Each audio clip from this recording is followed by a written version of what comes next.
Hoje a Igreja comemora todos os santos do Antigo Testamento que esperavam a vinda do Redentor, esperavam a vinda daquele que haveria de purificar o pecado de Adão e Eva e abrir novamente as portas do paraíso e permitir que os justos, pela eternidade, glorificassem a Deus no paraíso.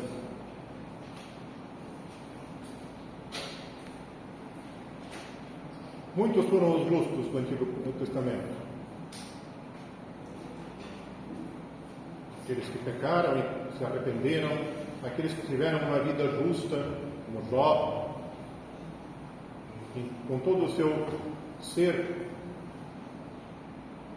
procurava em tudo agradecer a Deus por todas as dificuldades, todas as tristezas que ele passou. Ele não falou uma única palavra de rancor, de insatisfação para com Deus. Salomão, na sua sabedoria, os profetas, todos eles fazem parte daqueles que no Evangelho de hoje são chamados de escolhidos. Muitos foram escolhidos, mas poucos são chamados. E aqui surge sempre a dúvida entre os fiéis: como assim? Deus chama, mas escolhe quem Ele quer e dispensa os que Ele não quer no seu reino? Não, não é assim. De maneira alguma. Vamos voltar ao Antigo Testamento. Caim, filho de Adão, filho do primeiro homem,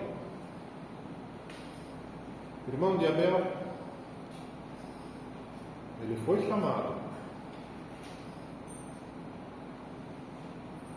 Ele poderia continuar na luz, mas ele preferiu matar seu irmão por orgulho, por inveja. Cã, filho de Noé, ele poderia não ter entrado no barco de Noé, poderia não ser salvo com seus irmãos, se Deus escolhesse. Mas Deus permitiu a ele até o último instante a possibilidade de escolher estar com Deus ou não. E ele se revoltou, ele desrespeitou o seu pai. Então, ele escolheu não estar com Deus. Rei Saul, ungido para ser rei, ele foi escolhido para reinar o povo de Israel, mas ele preferiu não seguir a Deus, não seguir aquilo que era esperado do povo escolhido. Podemos avançar já para o Novo Testamento e vemos Judas. Ele foi um dos apóstolos, foi um dos escolhidos, mas por causa do seu orgulho, da sua ganância, ele escolheu não estar com Deus. Nós fazemos exatamente a mesma coisa no nosso dia a dia. Nós somos chamados, nós somos escolhidos, mas nós preferimos não ser escolhidos. Nós nos tornamos, como foi dito na leitura de hoje da Epístola, idólatras. Nós idolatramos a nós mesmos, idolatramos o dinheiro, idolatramos a posição, na sociedade, qualquer que seja essa sociedade, seja uma sociedade laica, seja dentro da igreja. Muitas vezes nós procuramos ser aquilo que na realidade não somos.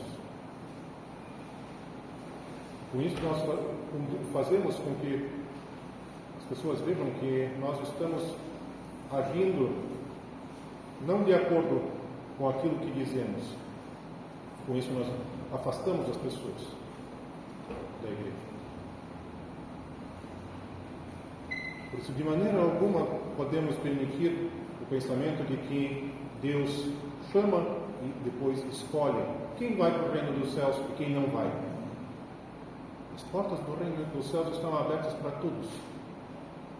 Até o último suspiro, cada um tem a chance de se tornar um dos escolhidos. De voltar para os abraços do Pai, da mesma forma que o filho pródigo voltou para os abraços do seu pai, depois de ter despendido a sua herança em idolatria. Portanto, vamos nos esforçar para lembrar que tudo o que nós fazemos deve ser feito para Deus, com Deus. Toda a nossa vida, nossos pensamentos, nossas atitudes, principalmente dentro da igreja.